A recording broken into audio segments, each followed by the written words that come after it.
듣다 보면 함께 건강해지는 정보. 지리산 신바람 TV. 5%는 의사가 고치고 95%는 내 몸이 고친다. 저자 명예 한의학 박사 김세현. 챕터 3. 소변과 체지방으로 대사를 체크하자. 우리의 삶을 파괴하는 당뇨. 흔히 당뇨를 빈곤과 풍요의 충돌이라고 한다. 농촌에서 도시로 이동한다든지 개발도상국에서 선진국으로 이동하는 나라에서 당뇨 증상이 많이 나타나기 때문이다.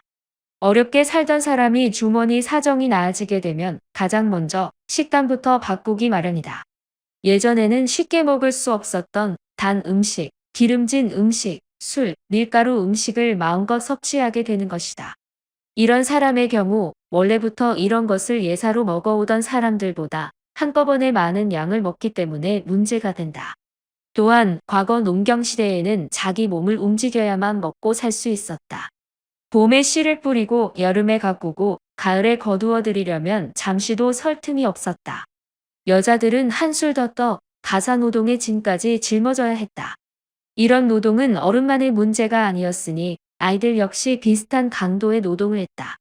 학교가 파하면 밭에 거름을 주었고 소에게 먹이를 먹였으며 땔감을 구하러 다녔다. 하지만 지금은 어떠한가? 노동집약적 산업구조에서 지식정보집약적 산업구조로 삶의 양식이 바뀌면서 남자들은 밭에 나가 일하는 대신 하루 종일 컴퓨터 앞에 앉아 있게 되었고 여자들은 가사노동의 대부분을 기계에 의존하고 있으며 아이들은 공부 외에 일은 하지 않게 되었다. 또한 집집마다 자가용을 장만하면서 가까운 거리도 걸어 다니지 않고 있다. 걸어서 갈 수 있는 가까운 동네 슈퍼보다 멀리 있는 대형마트를 더 선호한다. 차를 몰고 가는 것이 잠깐 걷는 것보다 편하기 때문이다. 갑자기 고열량 음식을 섭취한 것도 문제인데 운동마저 하지 않으니 혈관에 기름이 끼는 것은 당연한 일이다. 문명이 우리에게 가져다 준 편리함 뒤에는 이처럼 대사질환이라는 무서운 대가가 숨어 있다.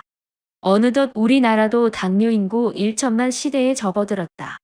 당뇨, 다희 국민질환이라고 할 만하다. 한 번 걸리면 완치가 어렵기 때문에 흔히 당뇨는 난치병으로 분류된다. 평생 약을 먹어야 하는 질병으로 분류되는 것이다. 고혈압도 그렇지만 당뇨 역시 질병이 아니다.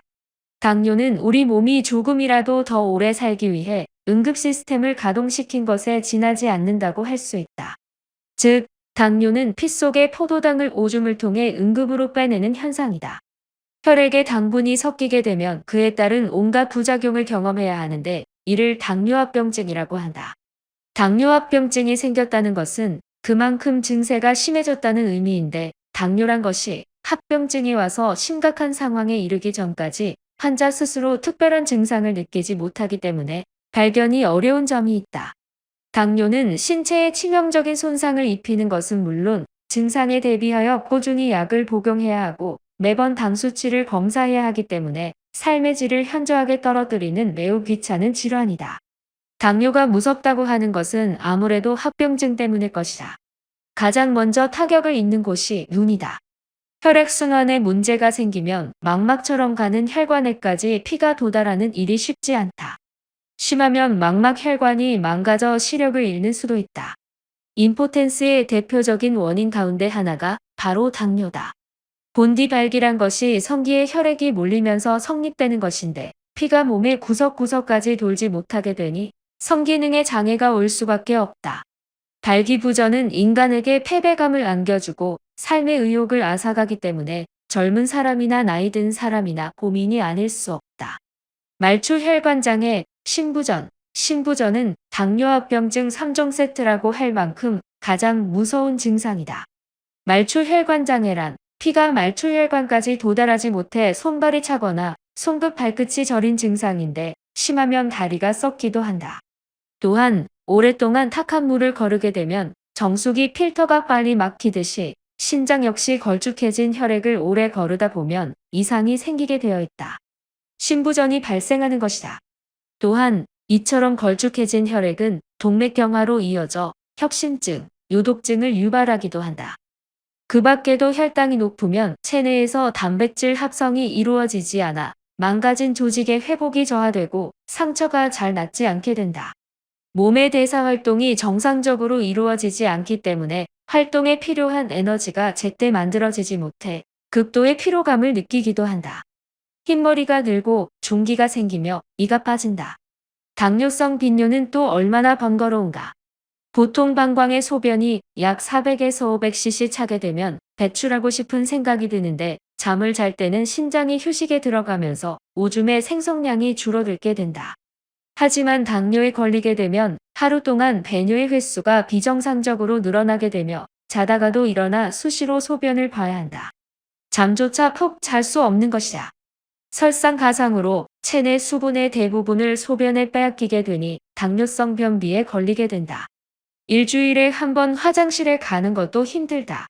변을 보는 일이 애를 낳는 것처럼 어렵다고 생각하면 얼마나 끔찍한 일인가. 말했듯 변비는 모든 신체 질환의 발단이 되는 증상이다.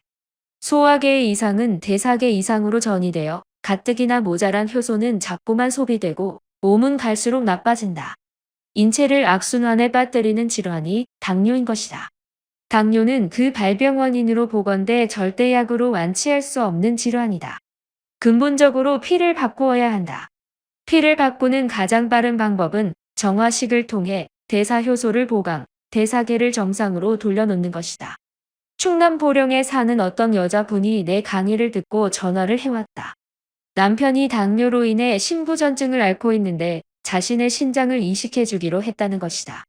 오늘 강사님 말씀을 들으니 그냥 줄 것이 아니라 내 신장을 깨끗하게 만든 후에 이식해주는 것이 좋을 것 같은 생각이 들었어요. 그래서 인체 정화를 하려고 합니다. 당연히 그러셔야죠. 하여 이분은 복합 발효배양물을 이용한 정화식에 들어가게 되었다. 인체 정화를 통해 살도 빼고 훨씬 건강해진 이분은 다시 이런 생각이 들었다. 어차피 깨끗한 신장을 주어도 남편이 당뇨가 있으니 곧 막힐 게 아닌가. 이왕 줄 거 남편도 인체 정화를 한 후에 주어야겠다. 생각하고 남편에게 신장 이식을 미루겠다고 했다. 그 몸으로는 내 거 갖다가 써도 금방 고장 낼 텐데 그러면 또 아들 거 달라고 할 거 아니에요? 당신 신장 이식 받고 싶으면 인체 정화한 후에 받아요. 이 말을 듣고 남편이 펄쩍 뛰었다. 수술이 사흘 앞으로 다가오니 겁이 나서 그러는 거요?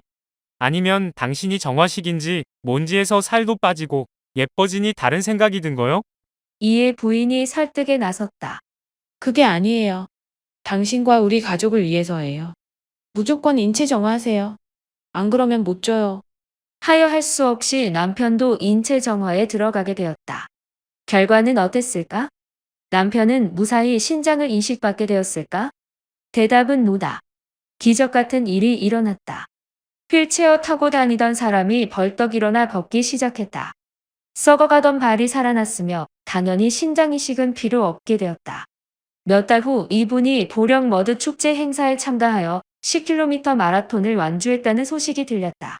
부인과 둘이 부둥켜 안고 같이 울었다는 이야기를 들으면서 나 역시 가슴이 뭉클했다. 사람을 살린 것만큼 큰 보람이 어디 있을까? 이런 기적을 체험한 분이 한 사람이면 말을 안 한다. 복합 발효배양물 체험 사례가 우리나라에만 무려 10만 건이 넘는다. 이런 사례를 접할 때마다 나는 어떻게든 인체 정화를 널리 알려야 한다는 사명감에 불타게 되었다. 공유할수록 함께 건강해지는 채널. 구독과 좋아요는 영상 제작에 많은 힘이 됩니다. 다음에 또 만나요.